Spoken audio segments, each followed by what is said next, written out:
ఓం మహాగణపతే నమః.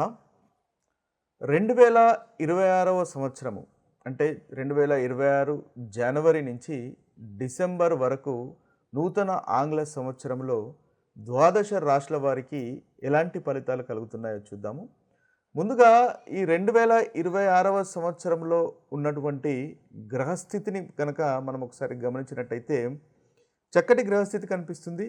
ముఖ్యంగా మనకి గురువు మనము ఏదైతే సంవత్సరం పొడుగున ఫలితాలను చూస్తున్నాం కాబట్టి దీర్ఘకాలికంగా మనకు సంచారం చేసేటటువంటి గ్రహాలను కనుక చూసినట్టయితే గురువు, శని, రాహువు, కేతువు ఈ 4 గ్రహాల యొక్క సంచారాన్ని మనం పరిగణలోకి తీసుకొని ఈ ఫలితాలు ఏ విధంగా ఉంటాయి ఈ సంవత్సరము ప్రతి రాశి వారికి అనేది చూద్దాము. అయితే ఈ సంవత్సరము గురువు మనకి ముఖ్యంగా మిథున రాశిలో సంచారం చేస్తున్నాడు. అదేవిధంగా కర్కాటక రాశిలో సంచారం చేస్తాడు. అదేవిధంగా మనకు సింహరాశిలో కూడా గురువు యొక్క సంచారం అనేది ఈ సంవత్సరం ఉంటుంది. ఇక శని యొక్క సంచారము మీనరాశిలో ఉంటుంది. ఇక రాహువు కుంభరాశిలో సంచారం చేస్తున్నాడు. కేతువు సింహరాశిలో సంచారం చేస్తున్నాడు. ఈ శని యొక్క సంచారము, రాహు యొక్క సంచారము, కేతు యొక్క సంచారము ఈ సంవత్సరము వారి ఆ రాశిలో మాత్రమే వారి యొక్క సంచారం ఉంటుంది. అంటే శని మీనరాశిలోను, కేతు సింహరాశిలోను, అదేవిధంగా రాహు కుంభరాశిలోను సంచారం చేస్తారు. అయితే మనకి శని వక్రీకరిస్తాడు. ఒకే రాశిలో సంచారం చేస్తున్నప్పటికీ శని మనకు జూలై 27వ తేదీ రోజు వక్రగతుడవుతాడు. ఇదొకటి మనము కాంబినేషన్ పరిగణలోకి తీసుకోవాలి. అదేవిధంగా మనకు గురువు కూడా మనకి ముఖ్యంగా చూసుకున్నట్టయితే గురువు కూడా వక్రీకరించి ఉన్నాడు. మార్చి 11th వరకు మనకు వక్రీకరించి మిథున రాశిలో ఉంటాడు. అయితే ఈ యొక్క గ్రహ సంచారాన్ని ఈ సంవత్సరం పొడుగున 3 భాగాలుగా మనము విభజించినట్టయితే జనవరి, మే వరకు ఒక భాగము, అదేవిధంగా మనకు జూను మాసంలో మనకు మార్పులు జరుగుతున్నాయి. జూన్ 2వ తేదీన కర్కాటక రాశిలోకి గురువు సంచారం ఉంటుంది. కాబట్టి జూన్ మాసము ఒక సంచారంలో కలిగే మార్పు. ఇక జూలై, అక్టోబర్ కూడా మనం తీసుకున్నట్టయితే జూలైలో శని వక్రగతుడవుతున్నాడు. ఇక అక్టోబర్ 31వ తేదీ గురువు మనకు సింహరాశిలో సంచారం చేస్తున్నాడు. అంటే మనకి అక్టోబర్ తర్వాత నుంచి అదేవిధంగా జనవరి, మే వరకు, జూను, తర్వాత జూలై నుంచి అక్టోబర్ వరకు ఇలా మనం విభజించుకుంటూ మనము ద్వాదశ రాశుల యొక్క ఫలితాలు ఈ సంవత్సరము ఏ విధంగా ఉంటాయో చూద్దాము. సింహరాశి వారికి 2026వ సంవత్సరంలో ఉన్నటువంటి ఫలితాలు మొత్తము మనం చూసినట్టయితే ముందుగా ఈ సింహరాశి వారికి జనవరి, మే మధ్యకాలంలో కనుక చూసినట్టయితే గురుగ్రహం వల్ల చక్కటి ఫలితాలు ఈ రాశి వారికి కలుగుతున్నాయి. అయితే ఎప్పుడైతే జూన్ 2కి గురువు మనకు కర్కాటక రాశిలోకి సంచారం చేస్తాడో అంతకంటే ముందు దాదాపు జనవరి నుంచి జూన్ వరకు గురువు మనకు మిథున రాశిలో సంచారం చేస్తాడు. అంటే మిథున రాశి ఈ సింహరాశి వారికి లాభస్థానం అవుతుంది. కాబట్టి గురుగ్రహం వల్ల చక్కటి ఫలితాలు ఈ రాశి వారికి మొదటి భాగంలో మనకు కలుగుతున్నాయి. ముఖ్యంగా కార్యసిద్ధి అనేది ఉంటుంది, ధనలాభము అనేది ఉంటుంది, అన్నింట విజయం అనేది గురుగ్రహం వల్ల కలుగుతాయి. నూతన వ్యక్తులను మీరు స్నేహితులుగా చేసుకోగలుగుతారు. తద్వారా చక్కటి ఫలితాలు ఈ సింహరాశి వారికి కలుగుతాయి. సంతానం కోరుకునే వారికి సంతానం కలుగుతుంది.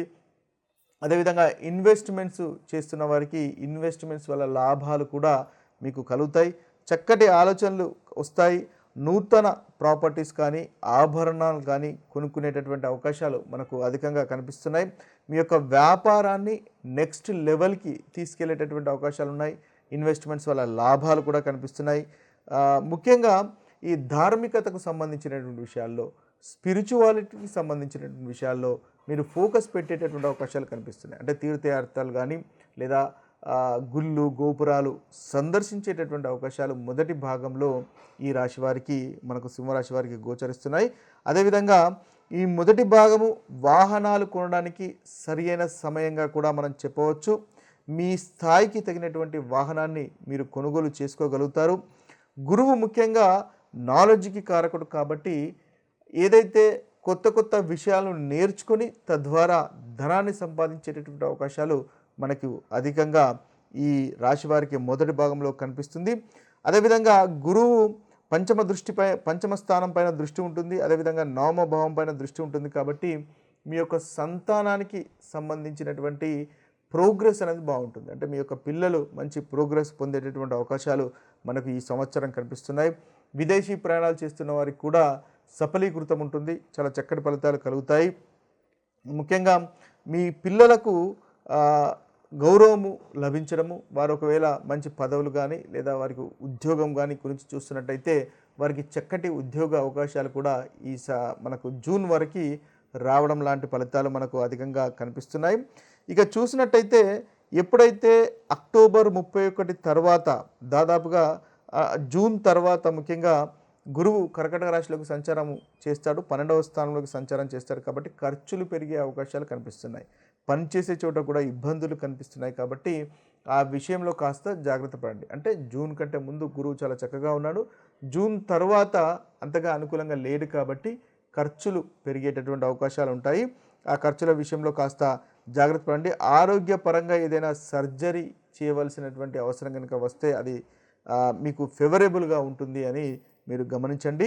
ఇక చూసినట్టయితే అక్టోబర్ 31 తర్వాత మళ్ళీ మీకు గురువు 1వ స్థానంలోకి సంచారం చేస్తాడు. అయితే ఈ 1వ స్థానంలో సంచారం అనేది ఉద్యోగస్తులకు అంతగా అనుకూలంగా ఉండదు అని చెప్పాలి.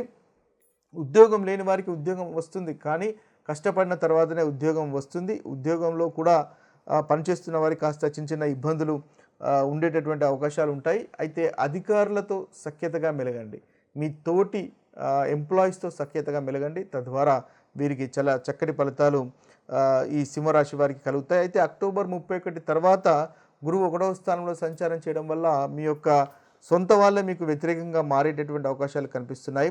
కాబట్టి ఆ విషయంలో కూడా కాస్త జాగ్రత్త పడండి, ఓపిక వహించండి, సంయమనం పాటించండి. తద్వారా ఈ రాశి వారికి చాలా చక్కటి ఫలితాలు ఈ సంవత్సరం మొత్తము కలుగుతాయి. ముఖ్యంగా రాహు 7వ స్థానంలో సంచారం చేస్తున్నాడు. కాబట్టి భార్య భర్తల మధ్య కాస్త సంయమనం అవసరము, చిన్న చిన్న తగాదాలు వచ్చే అవకాశాలు కనిపిస్తాయి. కేతు కూడా 1వ స్థానంలో సంచారం చేస్తున్నాడు. కాబట్టి ఖర్చులు అధికంగా ఉండే అవకాశము, అదేవిధంగా లోన్స్ తీసుకోవడము లాంటివి కలిగేటటువంటి పరిస్థితులు మనకు కలుగుతాయి. కాబట్టి ఈ విషయంలో కాస్త జాగ్రత్త పడినట్టయితే మీకు చాలా చక్కగా ఉంటుంది. ముఖ్యంగా శనికి, రాహువుకు, కేతువుకు ఈ ముగ్గురికి మీరు పరిహారాలు చేసుకున్నట్టయితే ఈ 2026వ సంవత్సరంలో అనుకూలత అనేది పెరుగుతుంది. అయితే మనము ఈ రాశుల అన్నిటికీ ఈ యొక్క గ్రహాల యొక్క సంచారాన్ని ఆధారంగా చేసుకొని మనకు కలుగుతున్నటువంటి ప్రతికూలమైనటువంటి ఫలితాలు అధిగమించడానికి, మనకు కలుగుతున్నటువంటి చెడు ఫలితాలను పోగొట్టుకొని మంచి ఫలితాలను ఇంకా ఇంక్రీజ్ చేసుకోవడానికి పరిహారాలను కనుక చూసినట్టయితే మనం ముఖ్యంగా మేషరాశి, ధనస్సు రాశి, కన్యరాశి, మేషరాశి, ధనస్సు రాశి, కన్యరాశి ఈ 3 రాశులకు ఈ సంవత్సరము కేతుగ్రహము అంతగా అనుకూలంగా లేడు. కాబట్టి ఈ 3 రాశుల వారు కేతుగ్రహానికి సంబంధించినటువంటి పరిహారాలు చేసుకున్నట్టయితే మీకు చాలా చక్కటి ఫలితాలు కలుగుతాయి. ముఖ్యంగా కేతుగ్రహం అంటే కేతు యొక్క మంత్రాన్ని మీరు ప్రతిరోజు పఠించవచ్చు. ఓం కెం కేతవాయ నమః అనేటటువంటి మంత్రాన్ని మీరు 108 సార్లు పఠించవచ్చు. లేదా ఓం శ్రాం శ్రీం శ్రౌం సహ కేతవాయ నమః అనేటటువంటి మంత్రాన్ని కూడా మీరు బీజ మంత్రాన్ని 108 సార్లు పఠించినట్టయితే చాలా చక్కటి ఫలితాలు మీకు కలుగుతాయి. అదేవిధంగా మంగళవారం కానీ శనివారం కానీ ఒకవేళ మీకు ప్రతిరోజు కనుక కుదరకపోయినట్టయితే కనీసం మంగళవారము, శనివారము సాయంత్రము ఈ కేతుగ్రహ మంత్రాన్ని పఠించినట్టయితే ఈ సంవత్సరం మొత్తము కేతు వల్ల కలుగుతున్నటువంటి ప్రతికూలమైనటువంటి ఫలితాలు ఈ 3 రాశుల వారు అధిగమించగలుగుతారు. మేషరాశి, ధనస్సు రాశి, అదేవిధంగా కన్యరాశి. ఇక మిగతా రాశులు కనుక చూసినట్టయితే వృషభ రాశి, కర్కాటక రాశి, మకర రాశి, తులారాశి, మిథున రాశి ఈ యొక్క 5 రాశుల వారు రాహు కేతువుల యొక్క మంత్రాన్ని పఠించినట్టయితే వీరికి చక్కటి ఫలితాలు కలుగుతాయి. అంటే ఈ సంవత్సరంలో ఈ రాశుల వారు రాహు యొక్క గ్రహానికి సంబంధించినటువంటి పరిహారాలు చేసుకోవాలి. అదేవిధంగా కేతుకు సంబంధించినటువంటి పరిహారాలు కూడా చేసుకోవాలి. అంటే ఈ 2 గ్రహాలు ఈ రాశుల వారికి అంతగా అనుకూలంగా లేవు. ముఖ్యంగా వృషభ రాశి వారికి, కర్కాటక రాశి వారికి, మకర రాశి వారికి, తులారాశి వారికి, మిథున రాశి వారికి. అయితే వీరు ముందుగా మనము చెప్పుకున్నట్టుగా కేతు మంత్రాన్ని, కేతు బీజ మంత్రాన్ని 108 సార్లు మంగళవారం కానీ శనివారం కానీ పఠించండి. ఓం శ్రాం శ్రీం శ్రౌం సహా కేతవేన్ నమః అనేటటువంటి మంత్రాన్ని పఠించినట్టయితే చక్కటి ఫలితాలు కలుగుతాయి. అదేవిధంగా ఈ రాశుల వారు ఈ సంవత్సరం పొడుగున గణపతిని ఆరాధించినట్టయితే ఈ కేతు గ్రహం వల్ల కలుగుతున్నటువంటి ప్రతికూలమైనటువంటి ఫలితాలు తొలగిపోయి అనుకూలమైనటువంటి ఫలితాలు కలుగుతాయి. అదేవిధంగా శివుడికి అభిషేకం చేసినా కూడా మనకు ఈ రాశి వారికి చక్కటి ఫలితాలు కలుగుతాయి. అయితే ఈ కేతు గ్రహంతో పాటుగా మనము రాహుగ్రహానికి సంబంధించినటువంటి పరిహారాలు కూడా చేసుకోవాలి. ముఖ్యంగా రాహుగ్రహం అంటే దుర్గామాతను కనుక ఈ రాశుల వారు ఈ సంవత్సరం ఆరాధించినట్టయితే చక్కటి ఫలితాలు కలుగుతాయి. అనుకున్నటువంటి మీకు పనులు నెరవేరుతాయి. ముఖ్యంగా రాహు యొక్క బీజమంత్రాన్ని కూడా మీరు పఠించవచ్చు. ఓం భ్రాం బ్రీం బ్రౌం సహా రాహవేన్ నమః అనేటటువంటి ఈ బీజ మంత్రాన్ని 108 సార్లు రాహుకాలంలో ఉదయం 7 గంటల నుంచి 9 గంటల మధ్య లేదా సాయంత్రము 4 గంటల 30 నిమిషముల నుండి 6 గంటల వరకు పఠించినట్టయితే వీరికి రాహుగ్రహం వల్ల కలుగుతున్నటువంటి ప్రతికూలమైనటువంటి ఫలితాలు కూడా తొలగిపోయి అనుకూలత అనేది కలుగుతుంది.